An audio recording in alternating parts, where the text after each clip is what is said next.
but you got to be ready to ride the roller coaster and have some of those sleepless nights. And if you can do that and you have, a mission that's really aligned with you and your principles, I think that's where going back to wealth, is it easy or hard? Warning: Damian Andrews' growing revenue and profit, if implemented, will put more money in your pocket. Please use with caution.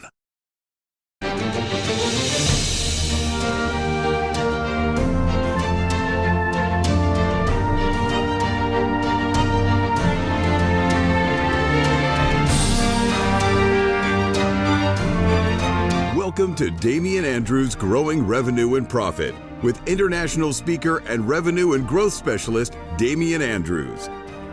This is your source for practical, usable, and simple action steps that you can do every day to put more money in your pocket. And now, the host of Damian Andrews' Growing Revenue and Profit, Damian Andrews.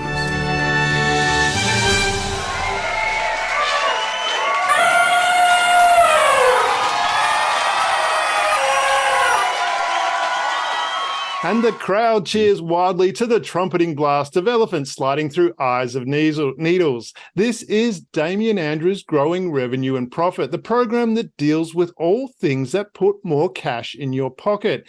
It's the show that handles your revenue riddles, profit puzzles, operational oddities, and culture conundrums. I am the one, the only Damian Andrews, and on this show is the one, the only amazing Bryan Kuderna. Bryan is the founder of Kuderna Financial Team. Bryan has a Master of Financial Services. He hosts the Kuderna Podcast and is the author of several books, including What Do I Do With My Money?, Anoroc, and Millennial Millionaire. And in his spare time, I'm not sure how he has that, but he has spare time, he practices Brazilian Jiu-Jitsu, competes in Ironman competitions, and enjoys spending time with his wife, Anita, and their 3 children. Bryan, pleasure to have you on the show. Yeah, thank you for having me, Damian. I'm excited to be here. Yeah, no, it's wonderful. I've been looking into your background and because my star signs I'm a Leo rat. I love shiny things. So I saw your new book and I went, oh, wow, that's got my attention. I love it. But let's get right into the nitty gritty of it. I like to start hard and go straight into it. Sure. Your book's about building wealth. Is building wealth hard or easy? That's a great question. So I think it's easier than people think it is. I think sometimes they complicate things. And the way that I define wealth, throughout all the different things I speak about, but particularly in the book, is I go back to the etymology of the word. And wealth actually comes from wheel, W-E-A-L, which is an old English word that simply means well-being. And so when I, 15 years now advising clients on what to do with their money, when wealth comes up, just remember that money, while it's important, it's only one spoke of the wheel. It's one element in wealth and well-being. And so that's something that I think people really need to grasp, especially as they're leading their companies. That's a good point. And the book, the title is What Should I Do With My Money? So, and that's the presumption that you've got some money. So how, as a business, when we're starting a business or even as an individual, because I know that you deal with that as well, how do we go about bringing that money in? What are some of the tips and tricks to do that? Yeah, and I get that question a lot is, what if I don't have money? Kind of what's the answer? I say, get to work. And I don't mean to sound crass, but that's really what it boils down to. And so I think there's kind of 2 routes that you can go. You can either say, you know what, I want to be an employee. I want some security. And right now in such a tight labor market, at least that we have here in the States, the employees really do have a lot of pull right now. They can demand, raises, better salaries, remote work schedules. There's a very new, interesting dynamic that's evolved since COVID, as we all know. Now, if you don't like that idea of, I might be pigeonholed, I don't like that I could work my tail off this year and I have to wait until Joe over there retires before I get my promotion. Then you have the entrepreneurs. And that's the route that I've obviously gravitated towards, having an independent practice right out of college. Those are the people I really like working with too. I think kind of birds of a feather flock together. And that's really where you can pave your own way. but you got to be ready to ride the roller coaster and have some of those sleepless nights. And if you can do that and you have, a mission that's really aligned with you and your principles, I think that's where, going back to wealth, is it easy or hard? Mm-hmm. That's where it becomes easier for that person, because their work every single day is something that they actually get something out of, that they enjoy doing it.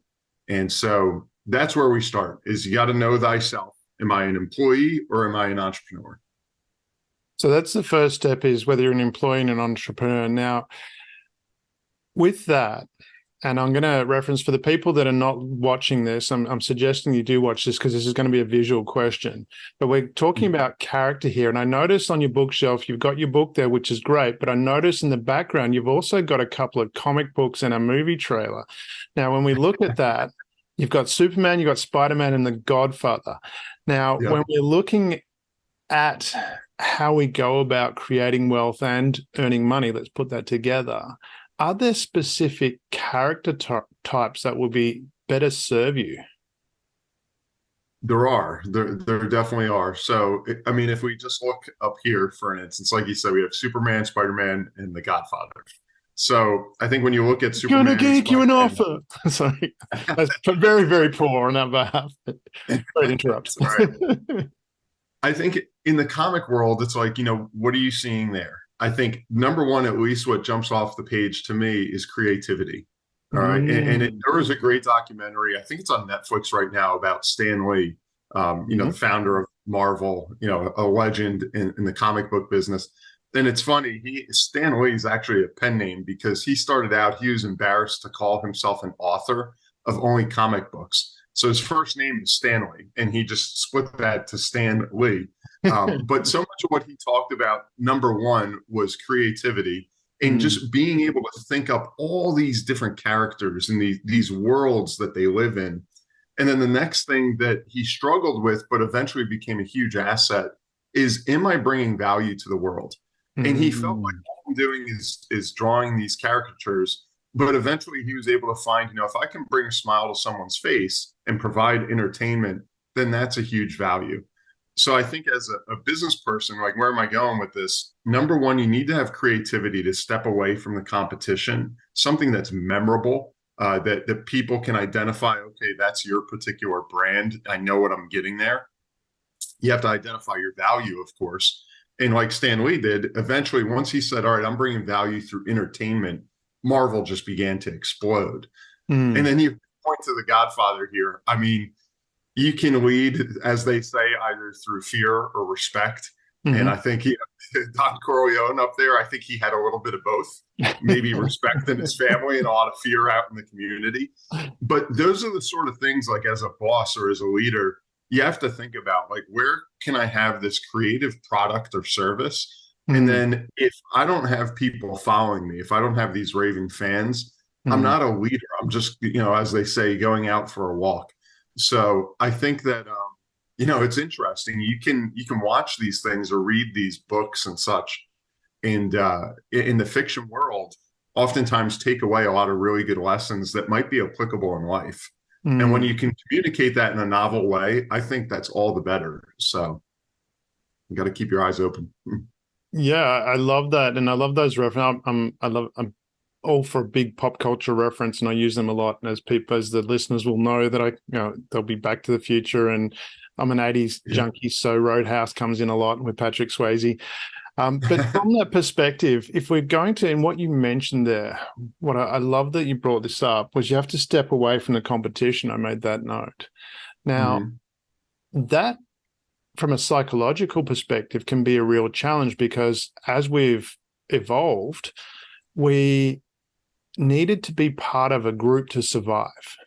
So we're built around, and if you look at how people operate, we tend to stick in a group. And because we don't want to step out, if we were to step out, or if we were thrown out by the group, so to speak, we could have died. We could have been eaten by a lion or something like that. Now, how does someone, when someone's standing out, that same thing kicks in, we want to stay part of the group. How does someone find it to actually then stand out? Because as you just said, if you're going to succeed, you need to stand out. Yeah. So it's as you're asking me this question, I'm going to throw in another pop culture reference, if you will. I don't know if you've ever seen the mini series Band of Brothers Yeah, I know. about the Yeah, yeah. paratroopers Yep. in World War II. But their company, Easy Company, they had essentially like a rallying cry that was Curahi. And what Curahi meant is we stand alone together. And I think that kind of answers your question there, is that you want to separate yourself from the crowd, but not just you, Damien, or not just me, Brian, just off on an island, because then we could be Einstein, but we're useless. We have no connection to society. Yeah. So, if you can have your team, which, in today's modern era, it may not be 10,000 employees of McDonald's. It might be 100 of us in some tech company or social media empire or whatever. We need to have a culture that makes us so tight knit that we're unbreakable. And then we need to take that team of maybe 50 or 100 employees or whatever it may be, and then look at the landscape and say, how are we different? And I think that's one of the first things, because if you can't say how you're different, then you're not different. And no one's going to recognize you. They're just going to say, oh, it's another tech company, or it's another widget maker, or whatever it may be. So I think, that, as they used to say in business school, that unique value proposition, you need to start there, and then you need to drag almost like a subculture or a new environment that can swarm that unique value proposition, so that you are a part, but you're a part as a community. I love that. So what you're doing is, even though you're standing out and creating a new identity, you've actually got a group with you. So you're creating your own little community that's standing out together. Is that where you draw that strength from? Yeah, that's right. And I think, it's not that it has to be something so novel and so crazy that people don't want to entertain the thought. Like, let's take, for instance, like my podcast, the Kuderna Podcast. Having a podcast is certainly nothing novel in today's day and age. Having a podcast as a financial advisor is maybe a little bit more niche. But then, what I'm trying to do of having this wide array of guests that are all just defining wealth in their own terms, and then having a conversation about it, that's where it's kind of like, all right, we belong to the finance community, we belong to the podcast community, but we kind of whittle ourselves down when we get to that message that, all right, that's what's different. And so I think you kind of have to make that distinction, that you're not just totally separated from society. It's just you're separated kind of within that culture. I love that. And when you're separating yourself in that culture, I learned, and it's because a quote that was said to me, and too late in life, no amount of skill will fix a poor partner choice, and that applies to personal and business relationships. How do you identify? Quality people to be around and to be part of your group?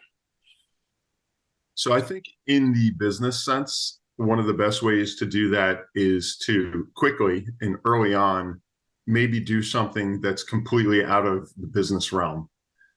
So if I'm going to have a business partner, I think the first thing, and this goes to personal relationships, of course, as well, is the foundation that needs to be built on is trust. If you don't trust your partner, you're always going to be holding back some of your cards. And how is a business going to thrive if maybe some of those best ideas that you have or your partner has don't get to bubble to the surface because you have something in the back of your head saying, I need to reserve this. I'm a little bit apprehensive about that. So I think, step one, if one thing leads to another, whether it's a bigger company saying, hey, you two need to partner up. What I like to see are like retreats. I'm a real big fan of that. And especially with like a physical element. So even if you or your potential business partner are not, going to do an Ironman, all right, that doesn't mean that you can't go out and do a day hike, in a leisurely hike. And I think things like that totally take you out of the business setting, add a little bit of a physical element to it, which can build some camaraderie or team, kind of team spirit there. Those are the things where you'll find out real quickly that, this is someone I'm kind of quote unquote ready to go to battle with. And I like them and I have fun with them and I get along with them. or it's, I just can't stand it. Like the first bit of adversity, they're complaining, they're whining, they want to do something else, they want it their way. You start to see those things early on. It's like, all right, abort mission. Like, don't fight that. It's just maybe not meant to be. I remember someone once said that if you really want to find someone's true character, just give them slow internet for half an hour, see how they respond. That's funny.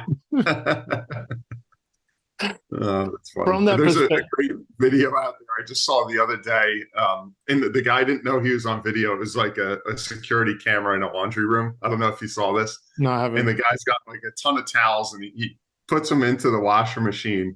He shuts the door and he hits the start button. And every time he hits the start button, the door pops open.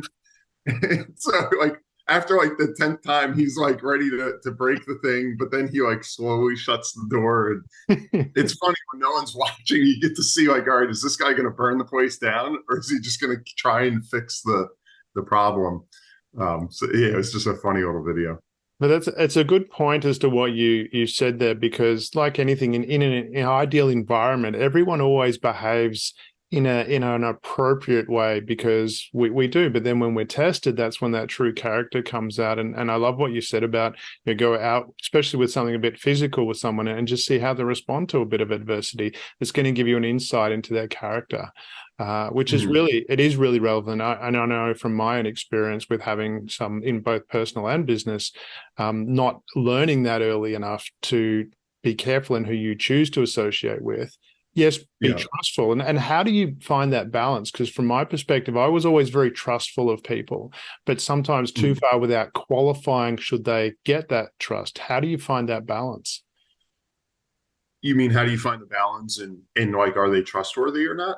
Yeah, where how far to actually for you to open up, and instead of going, when you meet someone, go, here's my bank account sort of thing, but you've got to make sure that person is trustworthy as well. Is it just going on that bushwalk, or how do you make that assessment as to when you fully open up? Yeah, I think it is, because you can get into, I mean, unless you're really like a public figure and you have something that you just cannot afford to have aired out there. That's where I think, if you get to know one another, and it doesn't maybe have to be like, hey, here's my bank account and here's the business idea I've kept secret the past year that I think we're going to launch.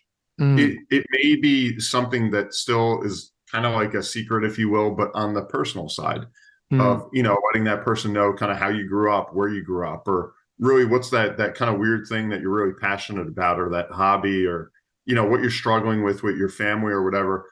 I think sometimes when you kind of let your guard down and you give up some of yourself, I think those are the first steps towards building trust. If you're not willing to do that, then the other side most likely is not, and you're going to be at a standstill. You might do that, the bushwalk, as you called it, and then come back like, all right, I don't really know who that person is, and they definitely don't know me. And so it was kind of much ado about nothing. So I think you have to be able to let the guard down a little bit, be willing to get possibly hurt that maybe they have a secret and now they don't want to, but that's when you start to know, like, okay, this is not really a two-way street. It's not really a partnership. Yeah, I love that. So it's that little bit of vulnerability and see how that response comes about. Yeah.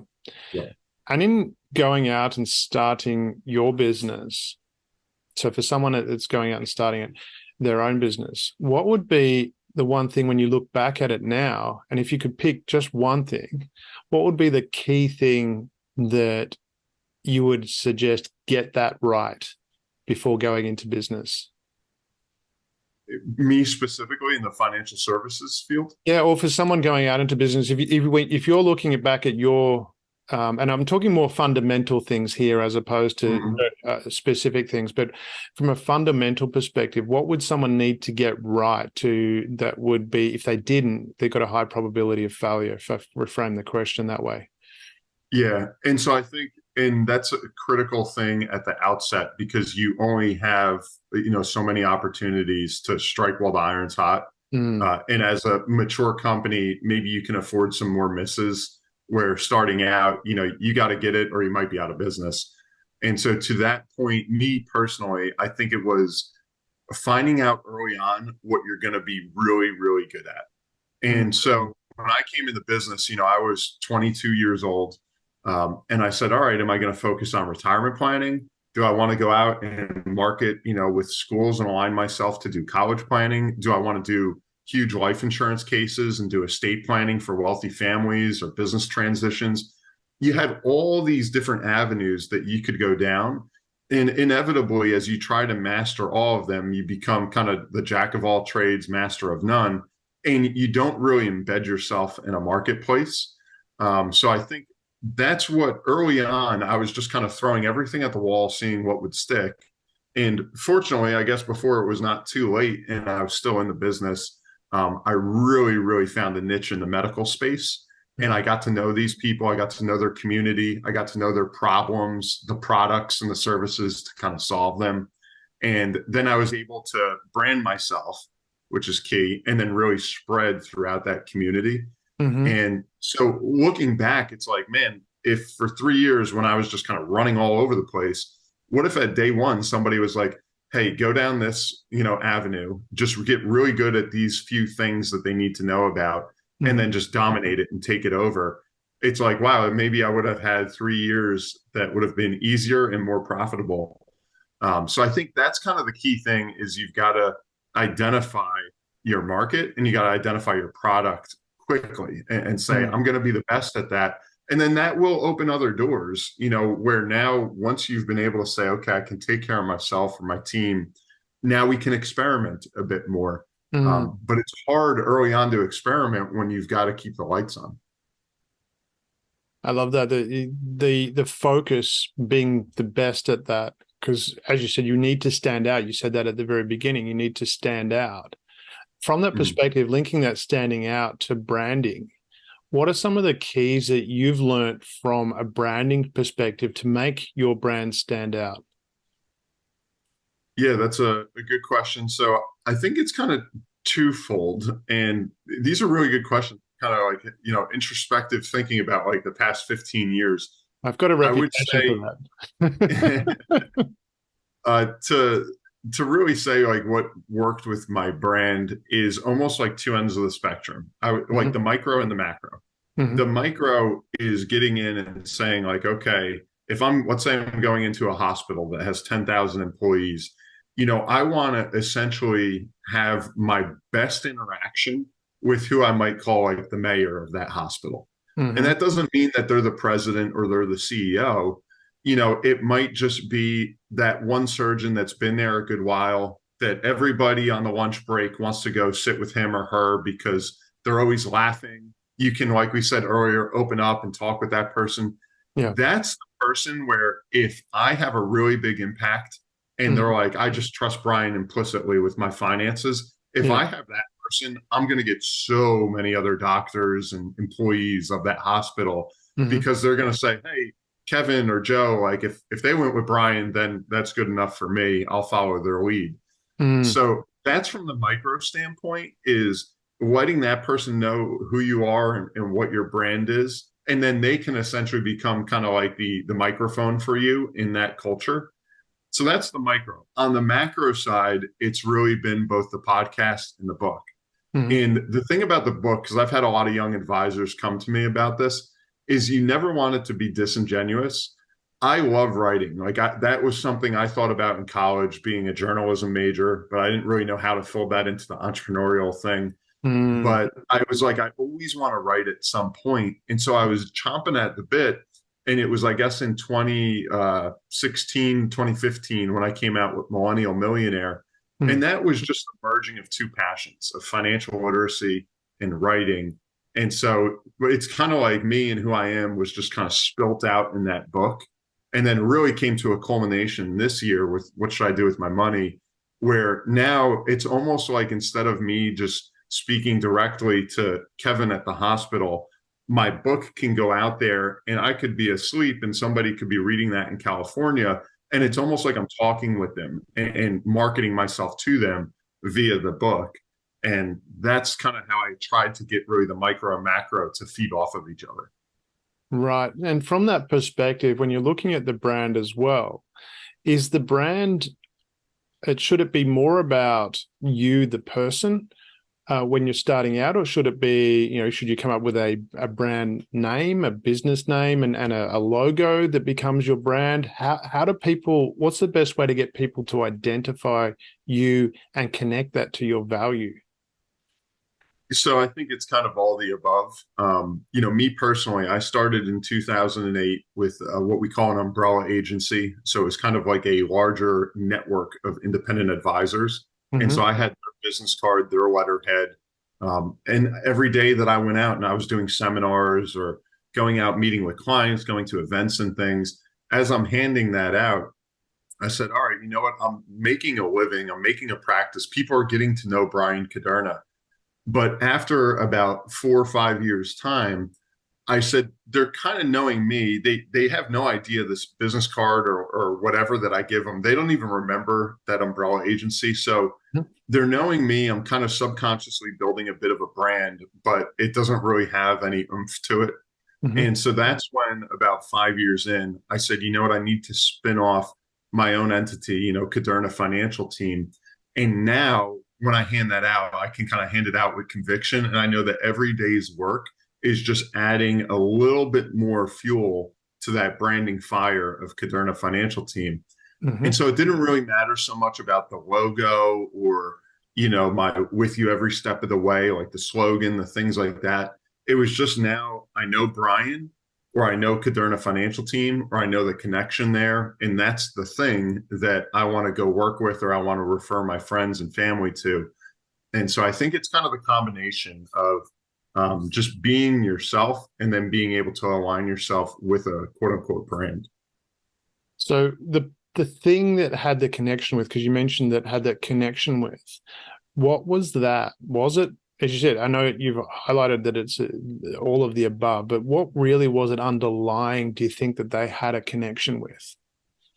It was me, undoubtedly, because I would say early on, like the first like 5 years of my career, of the hundreds of clients I obtained, maybe 1 or 2 of them knew this parent company that I was affiliated with, because I wasn't bringing it up. I wasn't marketing that.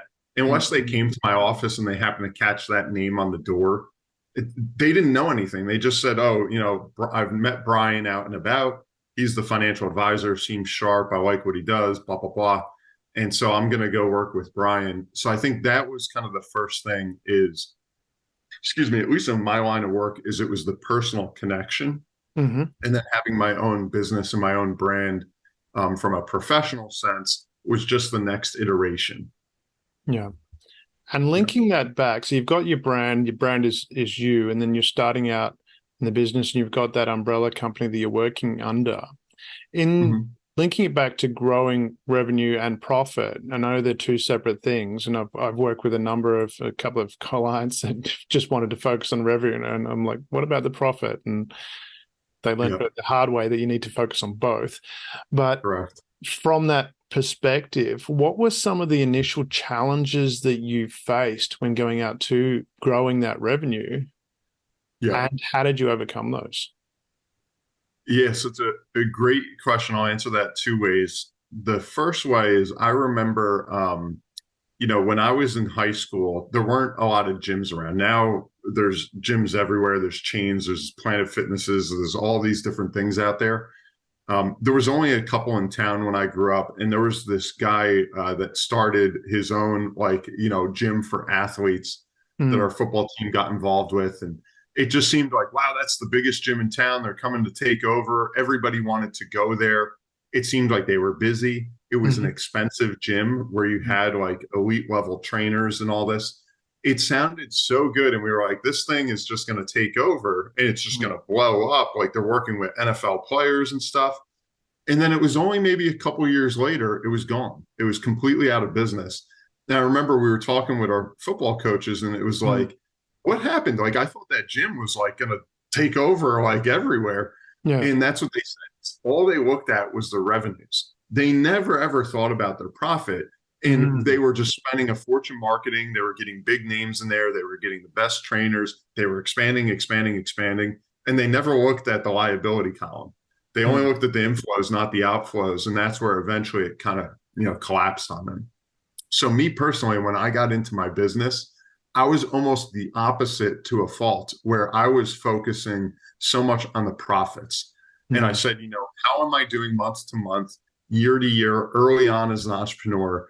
And when you focus just on the profits, like I was constricting myself, because every business owner knows their best investment is going to be in themselves, in their business.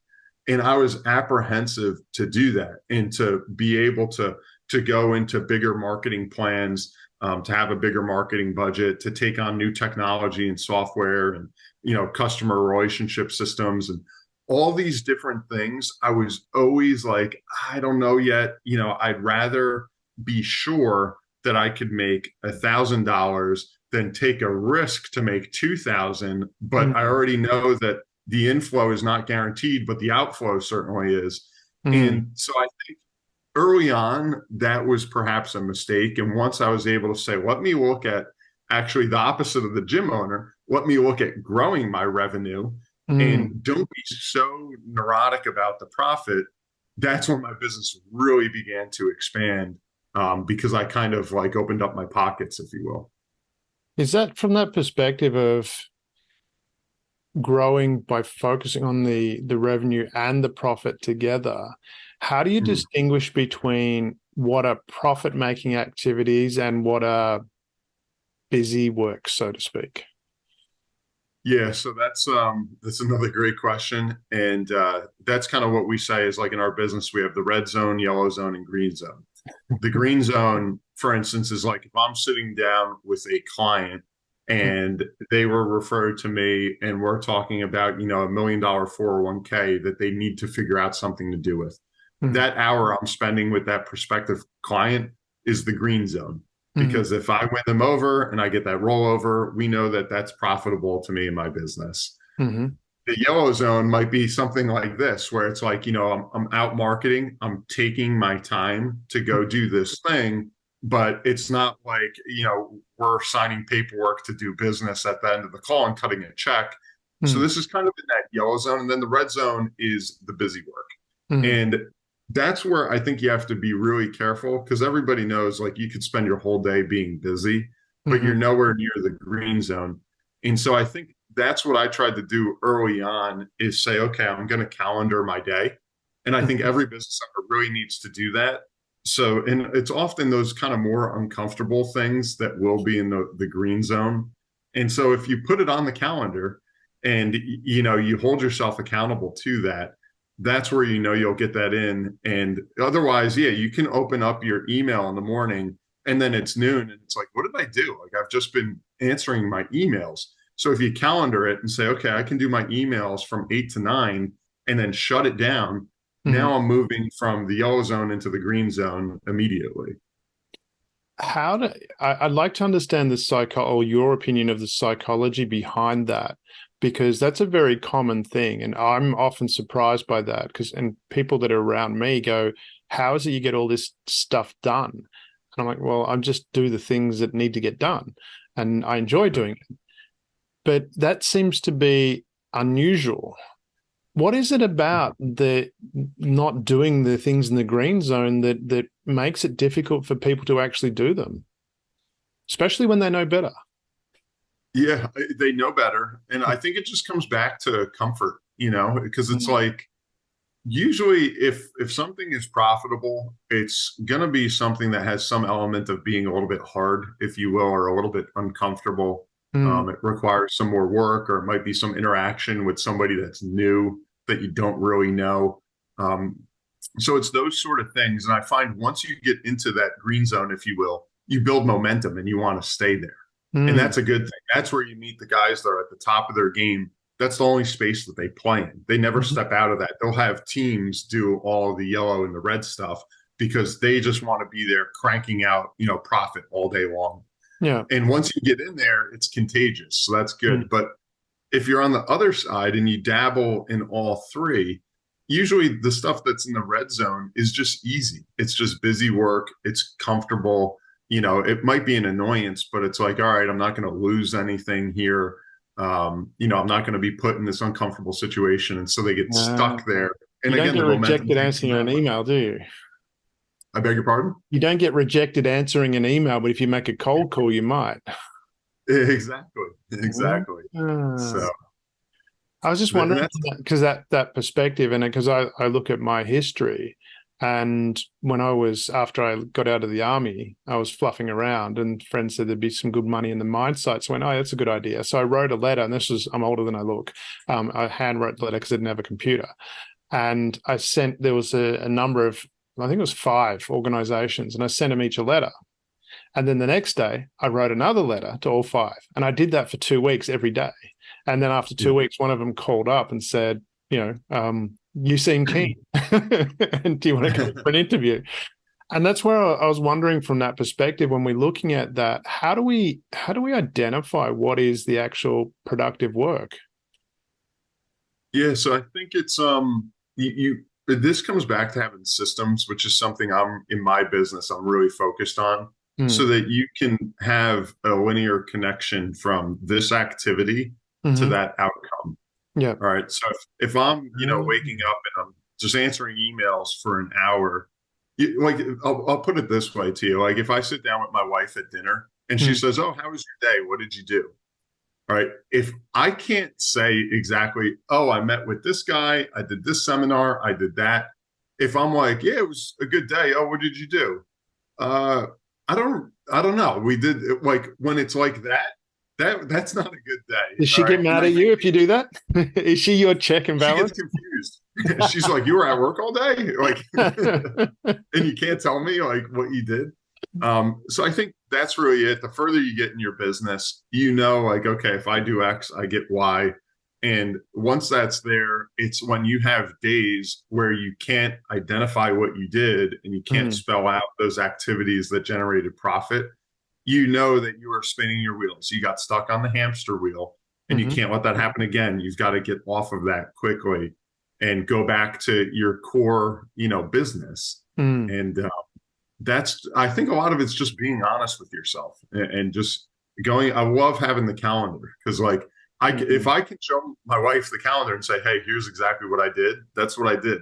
If the calendar is just kind of fluff, and I can't really identify what I did, that usually is not a profitable day.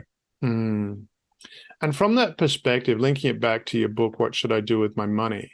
And you talk about the chaos that we're in. And the reality is, in today's world, and it was never a surprise. We always knew the baby boomers were going to retire. Yourself, you're in America, I'm in Australia. We don't have the same demographic issues as a lot of countries have with an aging population. Our populations are pretty much a column. There's a little bit there. But for a lot of the world, you've got a workforce that's disappearing because everyone's aging, and they don't have the numbers to make that up. So we've got this chaos. No one knows. We've never been in this time ever in history where we have less people coming into the workforce than are going out of it. When we're talking about what to do with your money in your book in this chaos, how does a business identify what are the best things to make to use that capital for to be productive? Yep. Yeah. So that's really what we try and do throughout the book, is kind of identify where the problem's going to be. And so once you know where those are and you're kind of ahead of the curve, then you can start to identify solutions that will be applicable to the masses. And so, like you just alluded to, the first chapter in What Should I Do With My Money is population.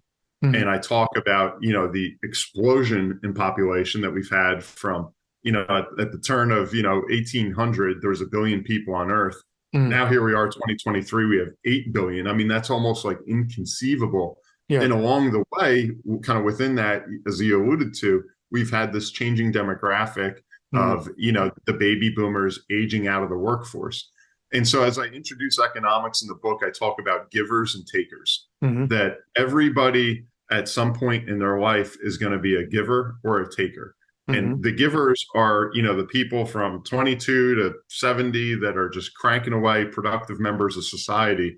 And the takers are, when we're students or children or we're elderly, et cetera. And so when that balance gets out of whack, that puts a lot of pressure on the system that we have, the structure we have. And that's where the first chapter then leads into the second, which is entitlements. And so when we speak about entitlements like here, Social Security, Medicare, Medicaid, pension systems, they're under so much pressure right now, and we keep kicking the can. So I think when you take kind of this 10,000 foot view of like, what are the problems out there, that starts to bring up questions. And that's where now we're always going to fill the gap. We're never just going to fall back and say, all right, we're screwed. We're going to step up to the plate. The world's not going to end. That's right. And try and fix these things. And so that's where I really tried to hit those hot button issues of, entitlement, education, climate change, on and on. And then inevitably there's going to be companies that have to kind of fill that void because if, we need a certain thing accomplished to keep society moving forward, but we don't have the people to do it, then we need to kind of come up with an innovative way to plug that. And that ultimately is the whole point of enterprise and business. And so that's what I tried to do in the book, is let people know the whole construct and how we got here. And then when you understand yourself and wealth and those things, then it's all economics. And that's why I had so much fun writing this book. And how does people, because when we again talk about the changing in society, we've been used to such a low inflationary environment for 10 years, 10, 15 years. And now, again, with the baby boomers retiring, they're not putting their money into such risky investments. And as a result, now we've got a higher inflationary environment, which is expected to go higher. If I understand from my reading of your Federal Reserve, they want to get it higher so that there's actually more attraction to bring money back into the system. Yep. How do we adjust to that? How does it, from a psychological perspective, we're so used to it being a certain way. How do we adjust and approach risk from a different perspective? Yep. Yes, I actually have an article and an episode on my podcast coming out on this exact subject now. And it's why is the Fed's target inflation rate 2%? And so that's, and most of the central banks around the world have adopted the 2% target inflation rate. And so I asked the question, I know what's in a lot of people's minds of like, why is it 2%? And ultimately, it's just a measure of relativity, where if we have the target rate at 6% and it goes to 7%, all right, is that not less severe than a target rate that's at 2% that then doubles to 4%? Yeah. So, 7% is higher than 4%, but if you just look at the delta, the change there going from 2% to 4% is much more of a shock to the economy. So you're correct. We haven't really had to contend with inflation for like 40 years now. And then in 21, it really reared its head. And I think most of that, at least here in the States, and I know kind of internationally, we just had such tremendous stimulus. When you just snap your fingers and pour trillions of dollars of essentially made up money into an economy, cut rates to zero, and then create, our enhanced unemployment structure. Yeah, that is just a recipe for monster inflation. And so, if you have these people that are now retiring, they need their money to be able to keep up with those costs of living that just went up dramatically. Yeah.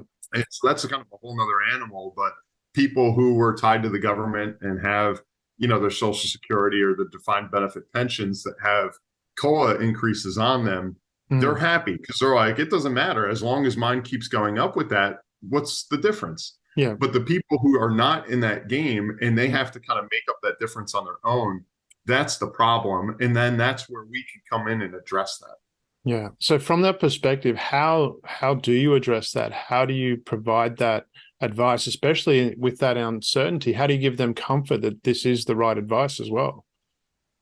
Yeah. So some of that, now gets more into kind of their financial planning, where it all boils down to inflows and outflows. So, if it is a tough scenario where it's like, hey, our expenses for everything went up and they were not a participant really in the economy. And what I mean by that is they didn't have investments or they don't own their real estate. Usually if you're in the game, it's almost a net zero effect, because it's like if inflation went up, but then my home value went way up and my portfolio went up, then yeah, it sucks inflation is up, but at least we kept up with that. So that's what we try and kind of be ahead of the game so that we're mitigating that. But if they didn't, if they missed out on that, that's where unfortunately you're seeing a lot of people maybe have to work longer than they anticipated.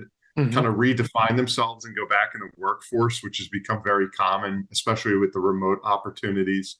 And then that's where they may have to kind of redesign what their retirement looked like, which, again, this goes back in the book, is a relatively novel idea. All the way up until like the 1940s, people didn't retire. That wasn't a thing. You went to work, and then you worked, and then you kind of changed the way you worked, and then you died. Yeah. Then when we brought up this whole concept of retirement, which is really now taken over, and we're kind of the pendulum swinging a little bit too far in the wrong direction, where now we want to have early retirement. Again, we're playing with that balance of givers and takers, which is dangerous. And from that perspective as well, because you're talking about earlier retirement, but then you add into that component that we live longer too. Yes. Because we're having that discussion. I was having that discussion with a lady called Gabriella Rosa. She's part of the Fertility Institute that's in Australia and the US. And part of that component, we're talking about how the age where you can have children really hasn't changed. The clock clicks in for both men and women and rough at the same time, and it hasn't changed, but we're living a lot longer.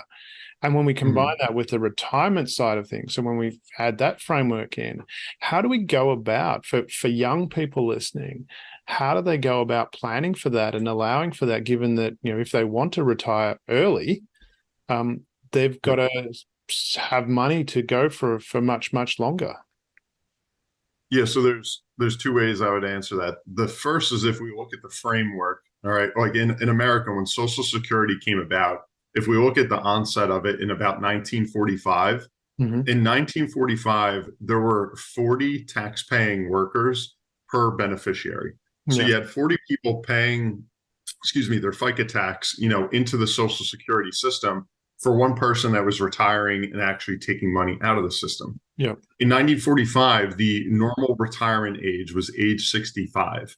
Okay. In 1945, the life expectancy was just under 70, I believe. Yeah. So you think about it, 40 people putting in, one taking out for maybe a 4-year period, if that.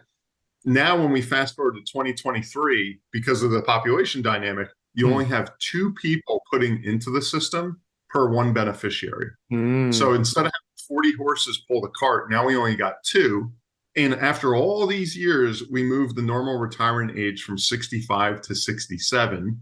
All right. But the life expectancy has obviously gone out much, much further, where we all know people living in their 90s or maybe to 100. Yeah. And so the math there needs to be reworked. I think that's from the macro standpoint, what needs to be addressed, or the system cannot sustain itself. The next thing from kind of the micro to your question of like, what if we want to retire early? I'm not a proponent of that. In America and perhaps elsewhere, there's what's called the FIRE movement has gained some storm. That means financial independence, retire early. And the whole idea is if I can save enough, work enough, and then actually retire by 40, that's what, kind of gave rise to this movement, which I think is outrageous, because even if it's possible to do, again, you're just spending such a tiny piece of your life as a giver, and you're spending almost the majority of it as a taker, which is not good for society. So I tell people, you don't retire early, you just reposition yourself early. All right, maybe you're working your tail off at this job until you're 40, and then because of your financial planning and your savings rate, now you can pivot into something that's a little more enjoyable or a little more passion project. And I think that's the win. You don't want to just subtract yourself from the productivity column. Yeah, I love that you refer to as givers and takers, because from my perspective, and that whole retirement part, I retired once a while ago, and I got bored after a year. It was boring. And to put that into that context as well, when we're talking about giving and taking, we can go out and we can have lots of fun stuff and things like that. I mean, I've flown to Nice, had a private helicopter take me to Monaco. That's fun. But would I say it's fulfilling? I couldn't put my hand on my heart and say that was fulfilling. Yes, it was fun. I'd highly recommend doing it. A lot of fun. But this giver and taker thing, is that something we need to have a shift in how we approach things? And especially if you're in business, is it about, chasing just the dollars, or is it about giving back and finding a way to add value to society? Yeah, it's the combination of the two, because, if if you say, I just want to go out and have fun, like you were doing, which is great. And we all need to reward ourselves and all that. It goes without saying. Yeah. But if that's the only focus, and then if more and more people have that focus, then all of a sudden we have more takers than givers, and the balance, the scale is now out of whack, and the system will come back to the point where now we can't have fun because now the economy that was able to even give us that opportunity no longer exists the way that it once did. And so it's like, you got to have that balance, and that's kind of what it all comes back to. And I think the more people that realize that, the better off we are. That was one of the real goals of my book, because I think we're living in an age of like instant gratification, and why can't I have that too? And if we have too much of that overall thought process, then the economy is not going to be what it once was, where people just worked so much more. And from that perspective, that giving component, we know there's so much research out there that shows that when you give, it creates all these chemicals, dopamine, serotonin, all that kind of stuff. You get such a natural high from that, which has so many other benefits. And there's so much research showing that that's beneficial for you. And I know that from my own perspective. I mean, that's why I do what I do. I love it, and I love helping people, and it's fantastic. And it just gives you so much energy. And it's very, very fulfilling. It's better than any, alcohol that I don't drink anymore, but I used to drink. And it's much, but you don't have a hangover from giving, which is, it's exactly. And I remember there was years and years, like 30 years ago, I helped an Aboriginal guy. I gave him the last $20 that I had in my pocket, and I still feel fantastic about that. That's awesome. How do we get to that mindset of people understanding that that's what it's about? When you actually have that focus, not only does it take care of all the revenue issues that you might be having, but it also is good for your health and your length of life and all that kind of stuff. How do we show people that that's what it's really about? Yep. So I think just through education, and that's, again, what my book is really focused on, is like, here's all these monster issues, and you can call them monster problems, or you can call them monster opportunities. And that's ultimately up to you. That's up to the reader to look at them and say, oh my gosh, we're screwed. Or to look at it and say, like, wow, there's so much I can do here. And so it's just a mindset. And which one are you going to adopt? Are you going to be a part of the problem, or are you going to be a part of the solution? And so I think that's kind of the thing. And sometimes I'll ask people, like, if today, right here and now, I could promise you money is no problem whatsoever. You are literally set. You'll never have to worry. What would you do tomorrow? And, some people that they maybe are not in a profitable mindset, they're the ones that tell me, oh, I want to take the helicopter. Oh, I'll ski Aspen. Oh, I'm going to scuba dive around the world, and yada, yada, yada. The person that's really being productive, they're probably like, I'd come to work tomorrow. And it's like, that's the thing. It's like, you have just two different mindsets there, where it's not about the money. It's about really what we want to do and the gratification there. And one point I want to make on that, because I've interviewed a lot of people now on AI and artificial intelligence, and that's a bit of the scary thing, is AI does have a power to displace a lot of jobs and to replace a lot of jobs. And so it's like, if we shrink our career from 40 years to 30 years, or if we shrink the work week from 40 hours to 20 hours because of these supplements that we get through AI and through technology, what do we do to fill that void? And if we don't have answers for those, that's the same people that retire and they get bored and then they get unhealthy and pass away, because we need to have something to keep going for. And that's the blessing and the curse of like technology. Yeah, I'm old enough to remember the .com boom, and even booms before that. And people were saying the same thing. They've just changed .com to, it was going to replace everyone's job and things like that. We adapt and we grow. So I find that amusing, that conversation about AI. Very useful tool, but the world's not going to end either. So we're going to it's a tool. That's right. Exactly. Yeah. And from that perspective, I know you've got to run soon. What's the best way of people reaching out to you and contacting you? Can you just give it your product placement part of the podcast? Can you just tell us a bit about the services you offer, where people find your book? We'll put all that in the show notes, but can you just share that as well? Yep. Yeah. So kind of the the main thing, of course, is my book, What Should I Do With My Money? Economic Insights to Build Wealth Amid Chaos. It's available wherever books are sold, in paperback, Kindle, the ebook, or also audiobook for people who like to listen. So definitely check that out. You'll learn, if you like what I'm talking about, you'll learn so much more in that book. Those 3 years of research all right there. If you want to keep up to speed with me, there's the Kuderna Podcast that you can subscribe to on YouTube or wherever you get podcasts. My website, www.bryankuderna.com. And you can sign up there for my weekly newsletter, which is called Weekly Wealthy Wisdom. And so that's just a quick Monday morning newsletter with, maybe a 3-minute read of my newest insights on how to achieve well-being. So check those out, and then just be Kuderna on any social media. Happy to connect and see what we could do. Fantastic. And before we finish, can you share one of your, or several of your wisdom, something that you want the audience to take away? What would you want them to take away? And ideally, probably with a Superman or Spider-Man reference in there. Oh man, I don't know if I can get you the Superman or Spider-Man reference offhand. What do I want the audience to take? It's not my fault. You've got it in the background. I'm sitting there staring at Superman and Spider-Man and Godfather while I'm talking to you as well. It's like yeah. Well, I'm definitely going to remember for next time, so I'm ready for that. I guess one of the things I really like that I talk about in my book is MICE. And what MICE is it's actually a tool that's taught to CIA spies. So that's our Central Intelligence Agency. When they go behind enemy lines and become moles, as they call them, they're taught to follow the MICE. And that stands for money, ideology, compromise, and ego. And so what I try and do in my daily life, but also with all the research I did in the book, is take those 4 lenses and they're motives that we all have. And depending on the day or where we are in life, money might rule the day. Maybe it's our ideology.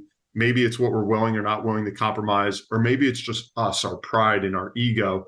And so if you kind of think about those things in your daily interactions, I think it just gives you such great insight to the way that you think and also the way that the person across from you is thinking. So maybe that's one that they could just take away and kind of be a little more thoughtful in how they do their negotiations and decisions. I love that. That's awesome. And an easy one to remember with MICE. Bryan, it has been such a pleasure having you on the show. So much insightful wisdom. I really appreciate you going deep and sharing the detail that you've shared. And thank you very much for taking the time. Yeah, thanks for having me, Damien. This was a lot of fun.